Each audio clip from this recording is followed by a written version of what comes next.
آج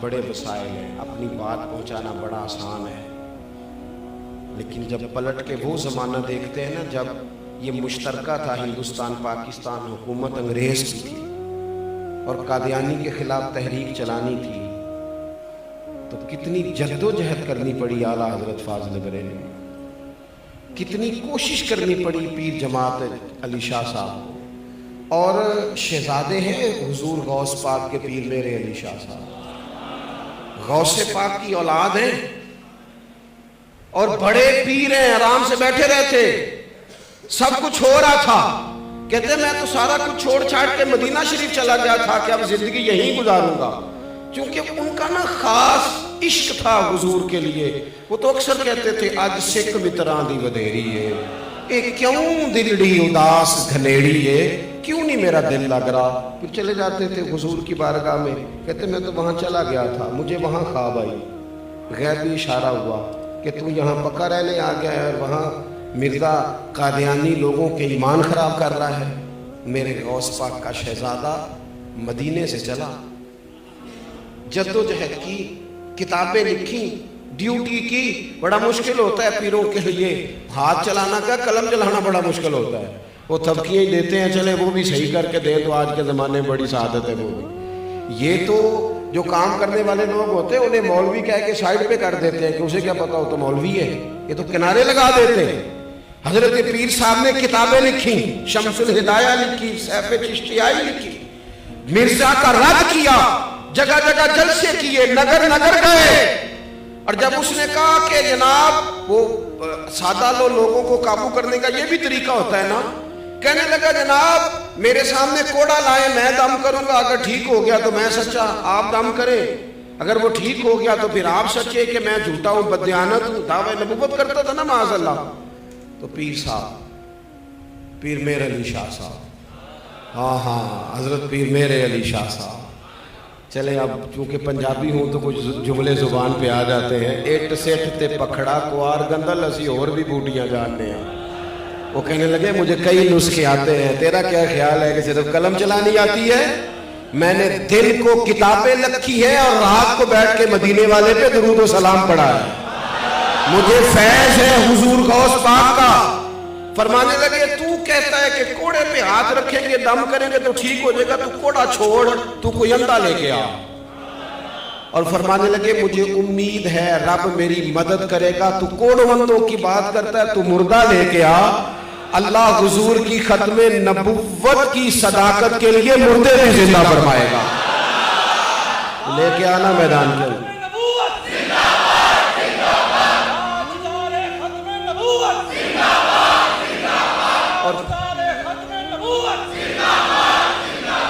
جذبے سے وہ بندہ نکلتا ہے جسے تائید غیبی حاصل ہو، جسے حضور کی پشت پناہی حاصل ہو۔ اس نے کہا جی عربی میں تفسیر لکھیں گے، تم بھی لکھو میں بھی لکھتا ہوں۔ پیر صاحب کہنے لگے یہ تو کئی لوگ لکھ سکتے ہیں، یہ تو مفسرین کی آرام میں کئی لوگ کام کر لیں گے جنہیں اللہ نے صلاحیت دی ہے، چن لیا، کئی لوگ کر لیں گے تفسیر۔ اس طرح کرنا وہ کام کرنا جو ہو نہیں سکتا۔ کہا جناب وہ کیا ہے؟ فرمانے لگے تو بھی قلم رکھ میں بھی رکھتا ہوں، تو اپنے قلم کو حکم دے میں اپنے کو دیتا ہوں، جس کا قلم خود بخود لکھنے لگ جائے وہ سچا ہے۔ آنا میدان میں، ادھر ستمگر ہنر آزمائے، تو تیر آزما ہم جگر آزمائے، آنا میدان میں نکلنا۔ کہنے لگا مجھ سے مناظرہ کر لو۔ بوڑھے پیر سید میرے علی شاہ صاحب فرمانے لگے یہ میرے نبی کی ختم نبوت کا مسئلہ ہے، میں اس کے لیے بھی تیار ہوں۔ گولڑا شریف سے پیر صاحب چل پڑے، فرمایا کہاں آنا ہے؟ لاہور کا وقت طے ہوا، فرمایا آ جا۔ پیر صاحب اسی بڑھاپے میں، اسی سادگی میں، اسی طرح آئے، جگہ جگہ ریلوے اسٹیشن پہ مرید ساتھ ہیں، آ کے ڈیرا لگایا، اور ڈیرا لگا کے فرمانے لگے تو آنا، لیکن یہ ہے حضور غوث پاک کی اولاد، یہ ہے نبی پاک علیہ السلام کی نسل نور۔ مرزے کو جرت ہی نہیں ہوئی سامنے آنے کی۔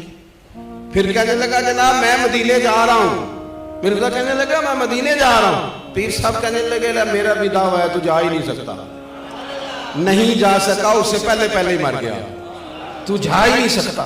محنت کی ہمارے بزرگوں نے، محنت کی۔ میں چھوٹا آدمی ہوں پر مجھے کہہ لینے دو، اہلیان کراچی مجھے کہہ لینے دو، اسی دھرتی نے سیدنا صدیق اکبر کی اولاد نے ایک مولانا شاہ احمد نورانی بھی پیدا کی۔ بڑا مشکل ہوتا ہے کہ کرائے کے مکان میں اتنا بڑا لیڈر زندگی گزار دے، بڑا مشکل ہوتا ہے کہ جبہ اٹھائے تو بنیان پھٹی ہوئی ہو، بڑا مشکل ہوتا ہے اعلیٰ حضرت کے خلیفہ کا شہزادہ اور کئی زبانوں پہ عبور اور اوپر والے فلائٹ میں کرائے کے مکان میں ساری زندگی بتائی، لیکن وہ کریم ہے نا، جب کسی سے کام لیتا ہے تو اخلاص پیدا کر دیتا ہے، جب کسی سے کام لیتا ہے تو پھر وہ ہمتیں پیدا کر دیتا ہے۔ مولانا نورانی اس تحریک کا ہراول دستہ رہے۔ پہلی دفعہ یہ بات کرنے لگا ہوں، پہلی دفعہ، اور ذمہ داری سے کرنے لگا ہوں، اور جتنا میرا شعور ہے سوچ سمجھ کے کرنے لگا ہوں۔ مولانا نورانی نے اپنی ساری جوانی ختم نبوت کے مشن کو دے دی، ساری جوانی گزار دی، ساری جوانی، کسی اور کو وقت ہی نہیں دے پائے۔ انہوں نے اس مشن پہ وقت گزارا، اور صبح سے شام تک جلسے ہیں، کانفرنسز ہیں، اسمبلی میں جد و جہد ہے، ادھر ادھر بھاگ دوڑ ہے۔ کہتے ہیں پیسوں کا بھرا ہوا بیگ لے کے جب اسمبلی میں قرارداد پیش کی نا، تو اس وقت کے وزیر اعظم اور ان کے اراکین نے کہا یہ آپ کیا قرارداد پیش کر رہے ہیں کہ قادیانیوں کو کافر قرار دیں، یہ مفتی کرتے ہیں کام، اسمبلیاں تھوڑا کرتی ہیں، آپ کریں؟ کہنے لگی نہیں، یہ آئین میں شامل کرنا ہے کہ یہ اقلیت ہے، اور اس کو آسان نہ سمجھا جائے، یہ 7 ستمبر کا جو دن آ رہا ہے اسے آسان نہ سمجھو، خدا را اسے آسان نہ سمجھو۔ یہ وہ کسی نے کہا تھا کہ پبا کجا کجا، تمہیں کیا بتائیں کہ زخم کہاں کہاں لگے ہوئے ہیں، تمہیں کس طرح کر کے پیٹ کھول کے دکھائیں کہ کانٹوں سے چل کے ہمیں گزر کے آنا پڑا ہے۔ یہ 7 ستمبر کا جو دن ہے اسے دیکھو نا، پاکستان تو ایسا ملک ہے جس میں کوئی قانون ایسا پاس کرنا جس میں کافر کے سامنے کھڑا ہونا پڑے، ان لوگوں کے لیے تو بہت بڑی مصیبت ہے۔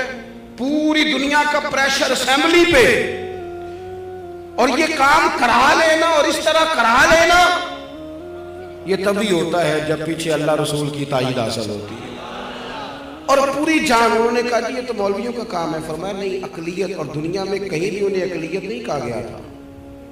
یہ کارنامہ دیکھو ہمارے علماء کا، حضرت علامہ عبد المصطفیٰ صاحب ازہری، حضرت علامہ نورانی، اور حضرت مولانا عبدالستار خان نیازی، اور اس سے پہلے علامہ سید ابو الحسنات، سید احمد قادری، ہمارے مشائخ کی جد و جہد، کوشش۔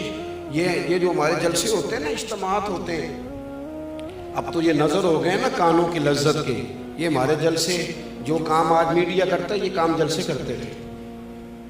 اب تو آسانی ہو گئی، ہمارے لیے ایک بات کرتے ہیں پھر اسے آگے پہنچانا آسان ہو جاتا ہے، لیکن ہمارے بزرگوں کو جگہ جگہ جا کے صبح کہیں، دوپہر کہیں، شام کہیں اجتماعات کرنے پڑتے تھے، لوگوں کو باشعور کرنا پڑتا تھا، انہیں باقاعدہ یہ شعوری طور پر طاقتور کرنا پڑتا تھا۔